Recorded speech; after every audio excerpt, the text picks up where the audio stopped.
what we think.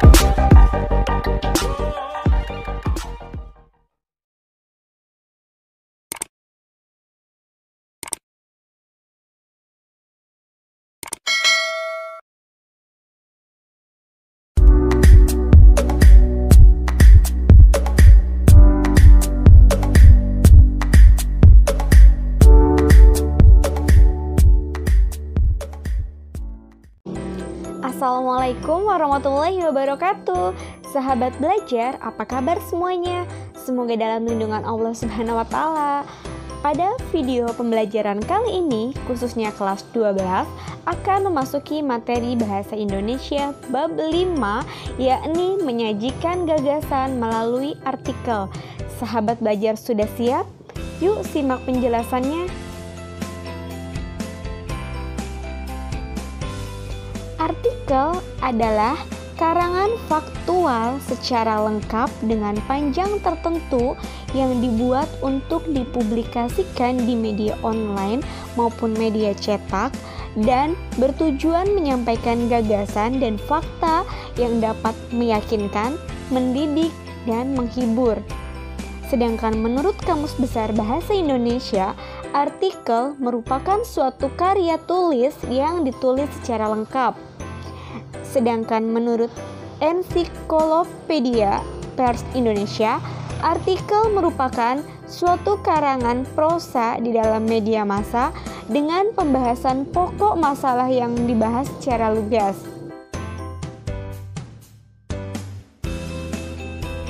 Manfaat menulis artikel. 1. Sarana untuk menyampaikan ide penulis dalam mengembangkan daya imajinasi serta kreatif. 2. Berpikir sistematis serta berbahasa secara tertib dan teratur. 3. Memahami tujuan menulis. Dan 4. Sebagai sarana publikasi hasil pemikiran.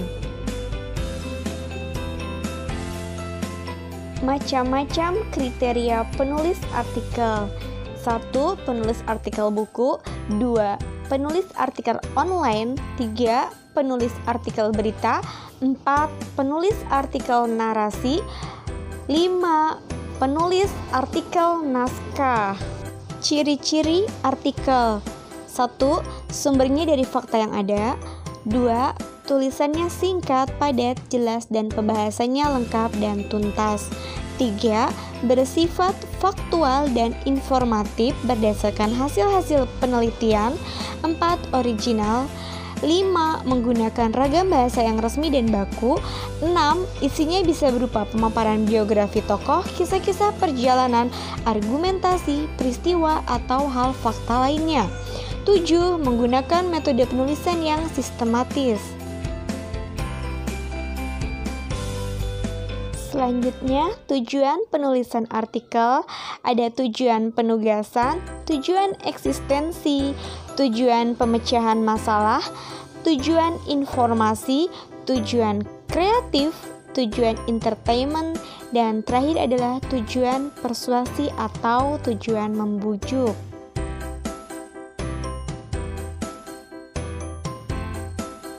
Tujuan penugasan, misalnya seorang siswa sekolah yang diberi tugas untuk menulis sebuah artikel. Kemudian, tujuan informasi, yaitu untuk memberikan informasi kepada pembaca mengenai suatu hal. Selanjutnya, ada tujuan persuasi, yaitu artikel yang berisi unsur membujuk agar pembaca mau melakukan suatu hal. Lalu ada tujuan entertainment, yaitu yang isinya untuk menghibur pembaca. Lalu ada tujuan eksistensi, yaitu artikel yang berisi penegasan diri penulis kepada pembaca. Lalu ada tujuan kreatif, yaitu untuk menyalurkan suatu ide. Dan terakhir ada tujuan pemecahan masalah, yaitu untuk membantu pembaca memecahkan permasalahan yang dihadapi. Sistem penulisan artikel ada dua. Yang pertama artikel hasil penelitian dan yang kedua ada artikel hasil pemikiran non penelitian. Nah, di sini ada sistematika penulisan artikelnya. bisa dibandingkan antara penulisan artikel hasil penelitian dengan hasil pemikiran non-penelitian. Jadi di sini terlihat perbedaannya. Kalau non-penelitian itu tidak ada tinjauan pustaka dan tidak ada hasil dari penelitian langsung ke pembahasan. Lalu tidak ada kesimpulan dan saran serta pustaka rujukan, tapi langsung ke bagian penutup.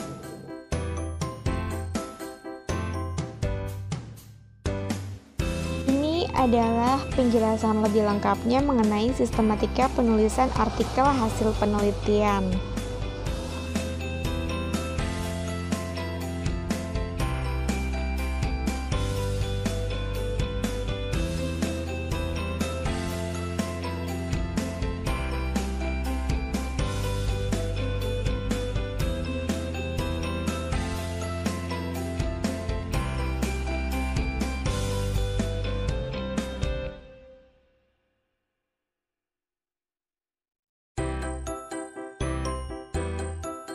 Sedangkan ini adalah sistematika penulisan artikel hasil pemikiran, penjelasan secara lengkapnya bisa dibaca ya.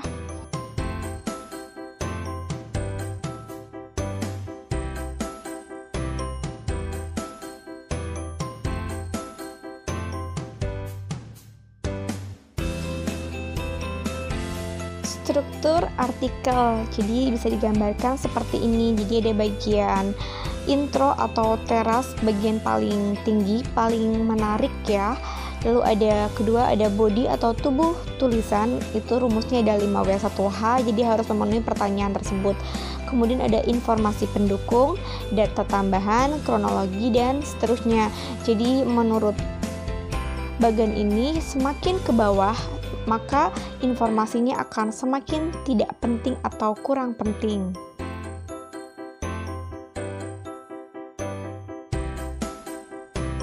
Nah, ini ada contoh bagian lain, bisa digambarkan seperti ini juga. Pada bagian pertama, bagian paling atas, yaitu judul atau headline, yaitu bagian dari pengenalan untuk memberikan gambaran secara umum tentang isi dari sebuah artikel yang akan dibaca.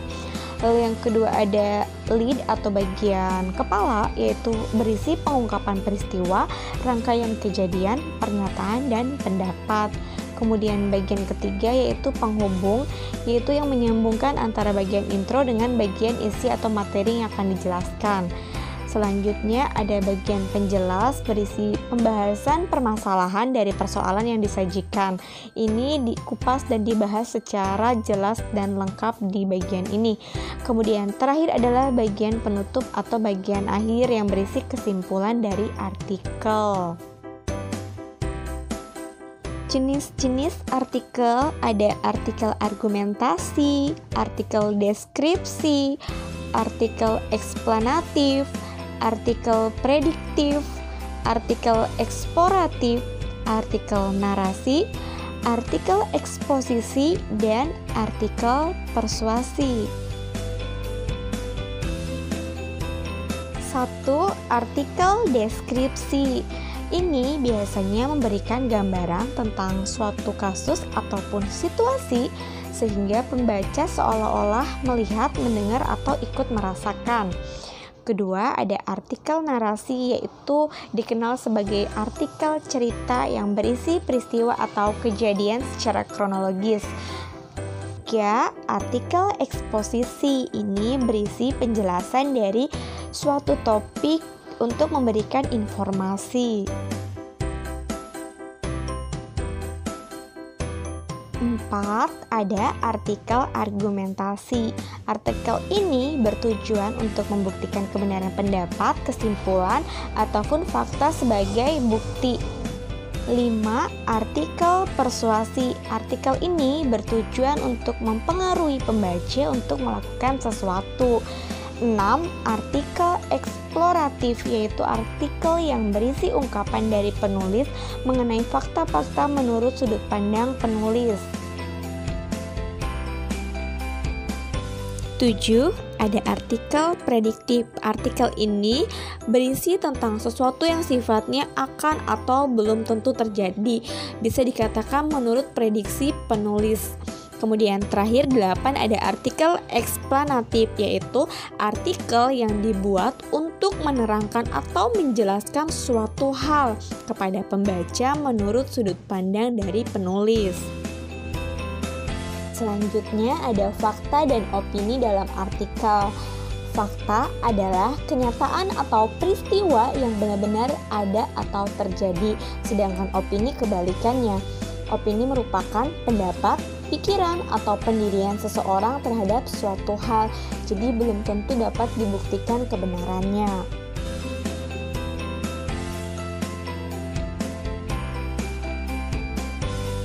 Ciri-ciri fakta secara umum ada 3. Yang pertama merupakan suatu kebenaran secara umum. Yang kedua menyertakan bukti berupa data-data yang akurat atau dapat dipercaya. Kemudian ketiga mengungkapkan peristiwa yang benar-benar terjadi, jadi apa adanya. Sedangkan ciri-ciri dari opini itu ada 4. Yang pertama bisa bersifat subjektif, ini menurut pendapat atau pihak tertentu.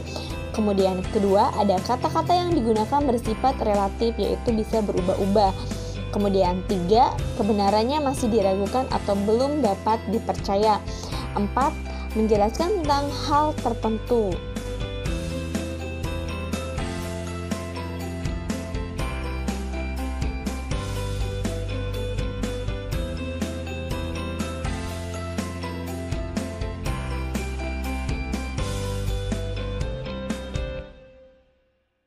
Opini dalam bentuk artikel. Yang pertama harus diperhatikan struktur artikelnya. Harus berisi pernyataan pendapat, argumentasi, dan pernyataan ulang pendapat. Kemudian pada bagian argumentasi, ini merupakan bagian terpenting dari opini. Jadi harus didukung dengan data aktual. Dan terakhir, penggunaan bahasanya harus bersifat ilmiah, populer, harus komunikatif dan tidak bertele-tele dalam penyajiannya. Langkah menulis artikel ada 6. Yang pertama adalah mencari ide, selanjutnya menentukan topik, merumuskan tesis, lalu menetapkan judul, membuat outline, dan terakhir adalah mencari sumber referensi.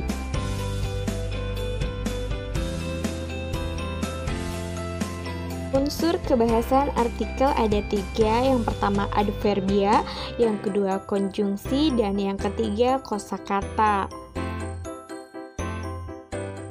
Adverbia adalah bahasa yang dapat mengekspresikan sikap agar dapat meyakinkan pembacanya. Contoh penggunaan katanya seperti kata selalu, biasanya, sebagian besar, sering, kadang-kadang, dan jarang.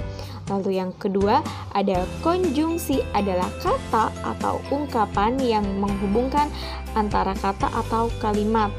Contohnya, misalnya, selain itu, padahal, justru, sejak, sebelumnya, dan sebagainya. 3. Ada kosakata, adalah pembendaharaan kata-kata supaya teks tersebut mampu meyakinkan pembaca.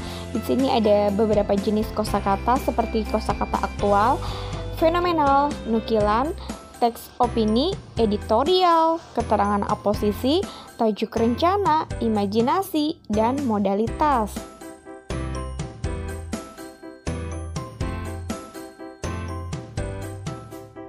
Pada bagian terakhir yang dibahas dalam artikel adalah seni sastra terpenting pada zaman Madya. Ini ada 5 jenisnya, yaitu pertama babat, kedua hikayat, 3 syair, 4 suluk, dan terakhir 5 adalah wayang.